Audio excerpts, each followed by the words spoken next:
ಪಾಟೀಲ್ ರವರಿಂದ 50 ಗಿಡಗಳ ವಿತರಣೆ ಎಚ್ಆರ್ಎಸ್ ತಂಡದಿಂದ ನೀಡಲು ಸಿದ್ಧತೆ. ಗಂಗಾವತಿಯ ಪ್ರಸಿದ್ಧ ಶ್ರೀ ವಿನಾಯಕ ನರ್ಸಿಂಗ್ ಹೋಮ್ ಆಸ್ಪತ್ರೆಯ ಖ್ಯಾತ ಬಂಜೇತನ ನಿವಾರಣೆ ಹಾಗೂ ಸ್ತ್ರೀರೋಗ ತಜ್ಞರಾದ ಡಾಕ್ಟರ್ ಮಂಜುಳಾ ಸಿ ಪಾಟೀಲ್ ಅವರು ಪರಿಸರ ದಿನಾಚರಣೆಯ ಅಂಗವಾಗಿ ಹಸಿರು ಬೆಳೆಸುವ ನಿಟ್ಟಿನಲ್ಲಿ ಮಹತ್ವದ ಹೆಜ್ಜೆಯನ್ನಿಟ್ಟಿದ್ದಾರೆ. ತಮ್ಮ ಪರಿಸರ ಕಾಳಜಿಯನ್ನ ಮೆರೆದಿರುವ ಅವರು ಗಂಗಾವತಿಯ ಹ್ಯುಮಿನಿಟೇರಿಯನ್ ರಿಲೀಫ್ ಸೊಸೈಟಿ ಸಂಸ್ಥೆಗೆ ಪರಿಸರವನ್ನ ಉಳಿಸಿ ಬೆಳೆಸುವ ಉದ್ದೇಶದಿಂದ 50 ಸಸಿಗಳನ್ನು ಹಸ್ತಾಂತರಿಸಿದ್ದಾರೆ.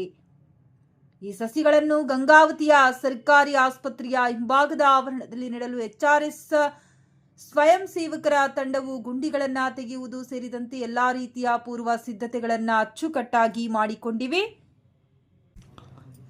ಗಿಡ ಮುರಿದರೆ ಕಾಡಿಗೆ ನಷ್ಟ, ಕಾಡು ಮುರಿದರೆ ನಾಡಿಗೆ ನಷ್ಟ. ಇಂದಿನ ಆಧುನಿಕ ಜಗತ್ತಿನಲ್ಲಿ ನಗರೀಕರಣ ಮತ್ತು ಜಾಗತಿಕ ತಾಪಮಾನದ ಏರಿಕೆಯಿಂದಾಗಿ ಪ್ರಕೃತಿಯ ಸಮತೋಲನ ತಪ್ಪುತ್ತಿದೆ. ಮನುಷ್ಯನ ಆರೋಗ್ಯಕರ ಜೀವನಕ್ಕೆ ಶುದ್ಧವಾದ ಗಾಳಿ, ನೀರು ಮತ್ತು ಹಸಿರು ವಾತಾವರಣ ಅತ್ಯಂತ ಅಗತ್ಯವಾಗಿದೆ.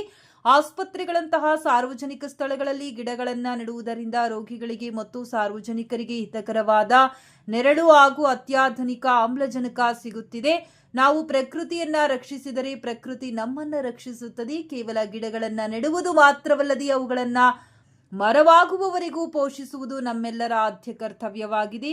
ವೈದ್ಯಕೀಯ ಸೇವೆಯ ಜೊತೆಗೆ ಸಮಾಜದ ಮತ್ತು ಪರಿಸರದ ಸ್ವಾಸ್ಥ್ಯವನ್ನ ಕಾಪಾಡಲು ಮುಂದಾಗಿರುವ ಡಾಕ್ಟರ್ ಮಂಜುಳಾ ಸಿ ಪಾಟೀಲ್ ಅವರ ಈ ಉದಾತ್ತ ಕಾರ್ಯ ಹಾಗೂ ದಿನದ 24 ಗಂಟೆಯೂ ಸಾಮಾಜಿಕ ಸೇವೆಯಲ್ಲಿ ತೊಡಗಿಸಿಕೊಳ್ಳುವ ಎಚ್ಆರ್ಎಸ್ ತಂಡದ ಶ್ರಮ ನಿಜಕ್ಕೂ ಇಡೀ ಗಂಗಾವತಿ ನಗರಕ್ಕೆ ಮಾದರಿಯಾಗಿದೆ. ಈ ಹಸಿರು ಅಭಿಯಾನವು ಹೀಗೆ ಮುಂದುವರಿಯಲಿ.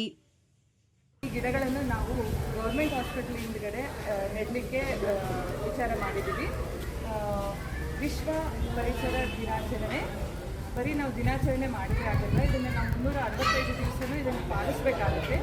ಗಿಡ ನೆಡೋದ್ರ ಜೊತೆಗೆ ಗಿಡಗಳನ್ನು ಕಾಪಾಡಿ ಈ ಗಿಡ ಮರ ಆಗಿ ಬೆಳೆದು ನಮ್ಮ ಮಕ್ಕಳಿಗೆ ಗಾಳಿ, ಆಕ್ಸಿಜನ್, ನೆರಳು ಕೊಟ್ಟು ಹಣ್ಣು ಹಂಪಲು ಕೊಟ್ಟು ಅವರ ಜೀವನನ ಹಸಿರಾಗಿ ಮಾಡಲಿ ಅಂತ ನಾನು ಹಾರೈಸ್ತೇನೆ. ಪ್ರತಿಯೊಬ್ಬರು ನಾವು ಗಿಡನ ನೆಡೋಣ, ಕಡಿದ ಹಾಗೆ ನಾವು ಅವುಗಳನ್ನು ಕಾಪಾಡೋಣ.